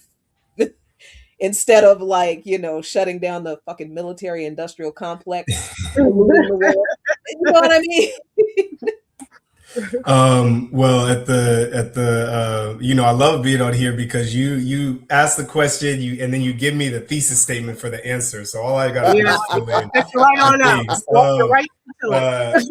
Yeah, I do. I But just no, it's good. I appreciate it. No, because it is, that's right. Is that it's kind of like giving recycling, right? As like, oh, we all need to do this. Yes, recycling is a good thing, right? In theory, but like that's not the problem, right? The major problem is not the individual waste. It is the massive waste by corporations and by the military industrial complex, right? That is like what is actually polluting and killing our environment. So similarly, with data centers, there's not really good, at least as far as I know. I would love, for folks listening, and maybe it's a challenge for us as well to understand like the percentages of data that, like, for data centers, what is being utilized for consumers, right, and for like this kind of like consumer AI stuff versus what is being utilized for like corporations versus what is being utilized for the military industrial complex. I can almost guarantee you that for consumers, it's pretty small, right, compared to the military industrial complex and corporate utilization of AI, right? The number one AI user in 2025, or for not AI, for open AI, was McKinsey and Company, the consulting company, right? They even gave them like a little award, right? All those consultants that are giving the advice for all the companies, they're just typing stuff in AI. And AI is telling them what to do, right? So like that or open AI, right? Or Claude, or whatever, whichever thing that they're using. So I will just say like that is really important. At the same time, like stop giving away your intellectual critical thinking capacities to AI. Like I'm begging y'all. Like, anybody that's using it, do go through the work. Like, none of us, we're all busy. We all have a lot to do, right? But the more we give up ourselves, what are we as human beings? I know this is like a little bit philosophical, but it's like, creating, there's a thing with creating bad graphics or writing a terrible first draft and sending it to someone and then being like, that ain't good, comrade, change it, right? Like you need to be able to do that to develop your critical thinking skills, to be able to think, because if we aren't able to do that, then what are we really doing in this world if we're not thinking for ourselves, if we're loaning our brains out to this processing machine? And there is a difference between like going on Wikipedia, starting there, and then looking up some sources and then doing your own research and like typing in something in AI and getting the answer, right? So I'm not saying that there is absolutely zero use for it ever in the future, right? But I do think we need to really think critically about that, as if you're going to bring in, some scripture, Anthony, since we're in, since we're about to hint, we're in Holy Week. Don't let them accuse you of anti-Semitism, Comrade Officer. You be careful. Because when I'm on Facebook, I'm literally thinking like, forgive them, Father, for they know not what they do. Like it is mind-boggling, because the way that we have allowed this to just happen, I won't say the way that many people have allowed this to just become normalized, right, is I really think unacceptable, right? We do need to make some changes there.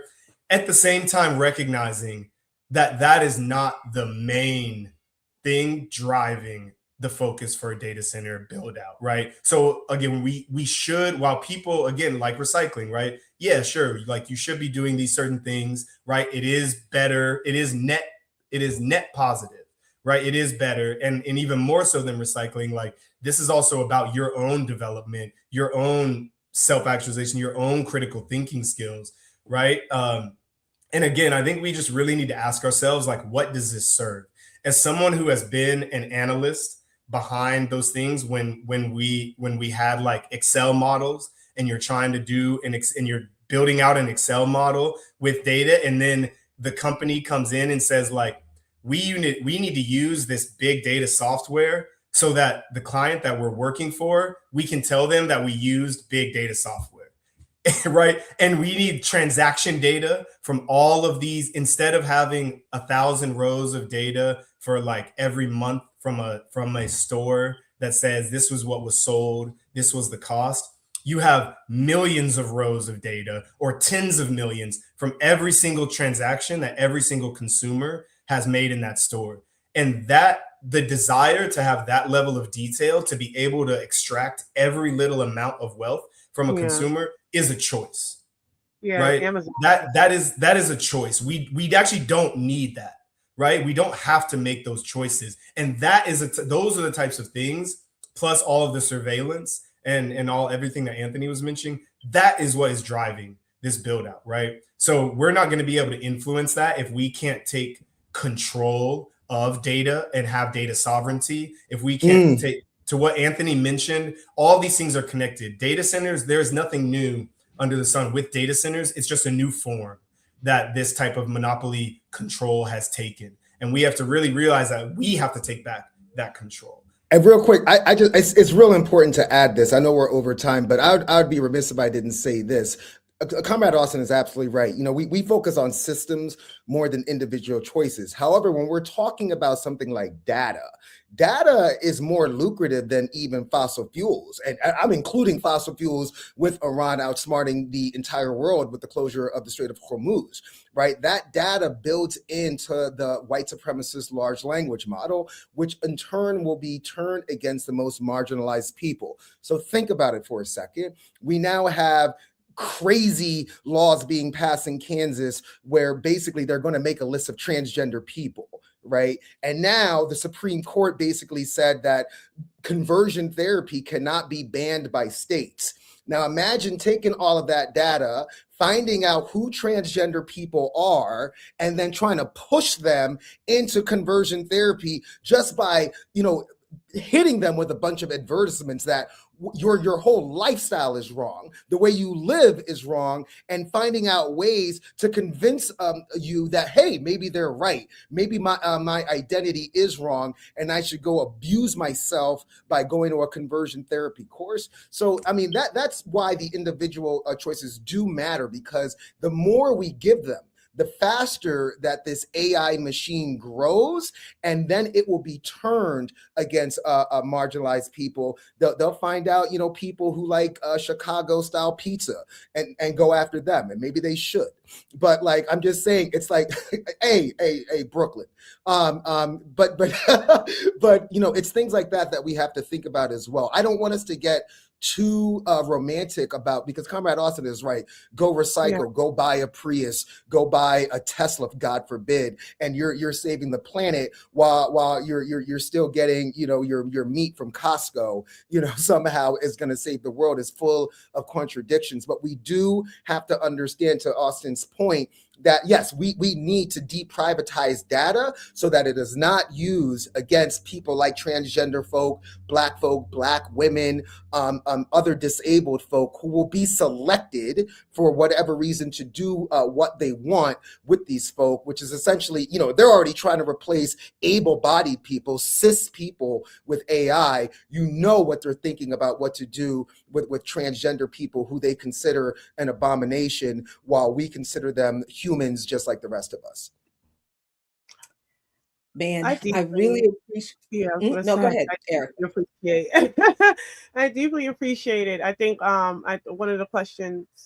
Oh, can you hear me? Yes. Mm-hmm. Okay. No, I was saying I deeply appreciate, because one of the things that I was going to ask was like, what is needed. And I think you both kind of named that, a sort of refusal, reclamation, and a reimagining of how, like, even when we talk about data sovereignty, and I see folks are like, well, what's that? Right. And that's probably a point to bring you back on, maybe to talk about what that could look like. But I do think even with the climate, environment, and militarization or militarism group in BAP, as organizers, thinkers, practitioners, I think it is important what you talked about in terms of individual versus systemic choices and how we're understanding our role in the decisions that we're making. Because as you all were saying, I was like, it's gonna be real tough to give up Grammarly because I don't know where to put a comma. Sometimes me and commas, but Commas and semicolons trip everybody up. I try reading one of Comrade Ajamu's pieces. Like, it's like he feels like commas are white supremacists or something. You know, yeah. Commas are liberal after all. Commas are liberal. But I do appreciate that, that we do understand or at least make the distinction between what's happening systemically and what needs to be done on an individual level, and even on an individual level within organization, right? What is the role of organizations in kind of raising these contradictions? Yep. So thank you so much. We will definitely have you all back again. Oh, thank you, comrades. We appreciate you.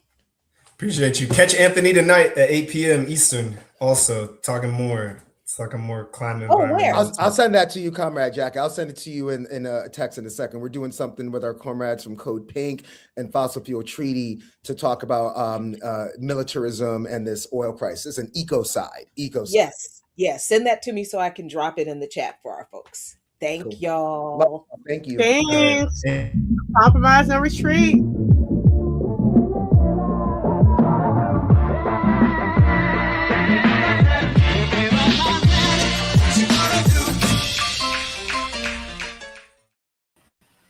All right, great interview. Y'all had 2000 Bilal on here and Carlos Miller from 85 South looking. That's wild. Huh? Oh, you might not know. Austin looked a little bit like Bilal in the 2000s. And Carlos Miller from 85 South.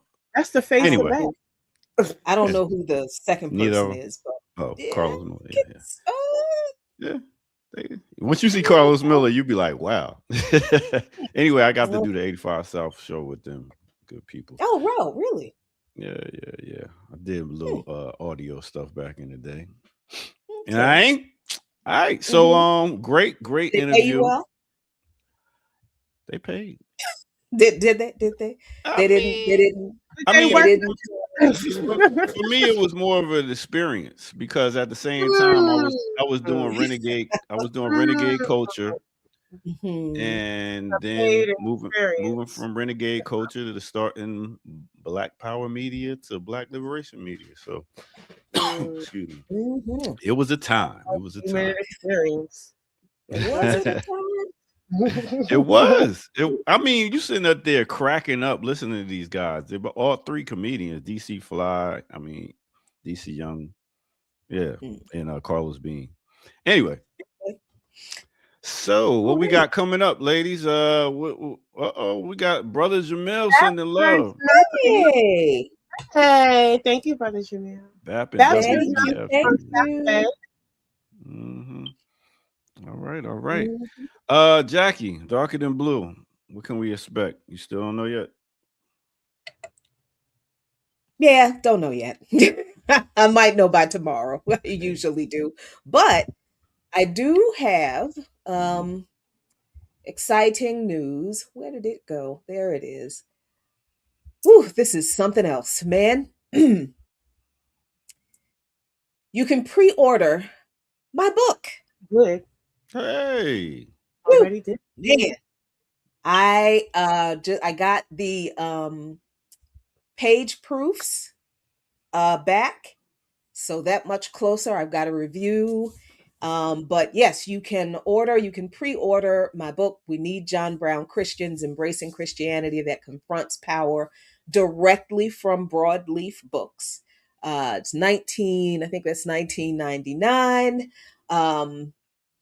Publication date still summer this year, so June or July this year. Please share, please pre-order, please tell everybody you know, buy a few copies, get it, because I'm not trying to work again, y'all. So hear that. I hear that. Listen, my book coming please out buy my book. Give it to all of the white Christians that you know, because it's for them. It's largely for them. So yeah, that's my big news. And audio version for people that don't read. We haven't talked about that yet. But I this whole being an author thing with a publisher, things you experience things in life and you learn things about yourself by having experiences with other people that surprise you. Like, I've learned how not to be disappointed when people disappoint me. And that has helped me mature a little bit in the way I respond. Cause man, people shiesty as hell when you because your publisher asks you to get endorsements. And that's people who will give a statement saying that you should buy the book in order to help sell the book, right? So I reached out to a few folks that I have connections with. So I thought, and ooh, they're quiet. They're quiet. And one particular person was like, "Oh no, can't do it, but be strong." And it's like, she was right. She was right. She was right. When people show you who they are the first time, believe it. Believe it. Believe it. Believe it. Hold on, sister. Hey, Jackie, if you need help doing the audio, I would love to read it, like be the audio guy. I think it will add some flair to it. But anyway, add something. It would definitely add something. One of the words of the day. Troglodyte.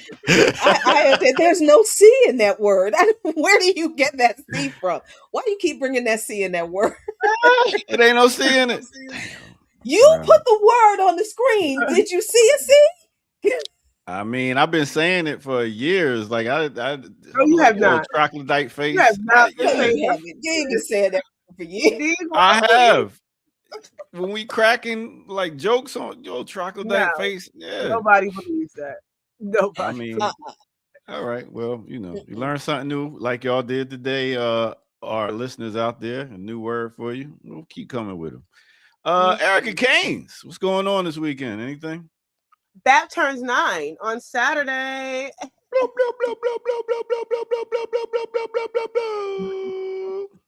So, from New York to Baltimore to LA to Chicago to Atlanta, there's a bunch of different things, mobilizations, teach-ins happening on the 9th. So real excited about that. Go ahead and go on and give your support to BAT. We accepted donations at all times. Yes, this is we are, hat in hand organization. We don't get the people's funded, So if you want to help us continue for 9 more years, go on ahead over to blackallianceforpeace.com. Put a little in the pot. So deeply appreciate those who have been supporting and joining and advancing the work of Black Alliance for Peace over these 9 years. 9 more to go. That's right. Yeah. All right. And okay, so make sure y'all tune back in tomorrow for some more of the Remix Morning Show, and also tune in at 11 o'clock afterwards for me and Kim Brown as we do classical breakdown with Luther Vandross. You know what I'm saying? Don't be a troglodyte. All right. Oh my God, he's not gonna let that go. It's gonna be hard to stop saying it like that. It really is. I've been saying it for years. You said what? You've been saying it for years, and not one person tapped you on your shoulders. Nobody. talking about?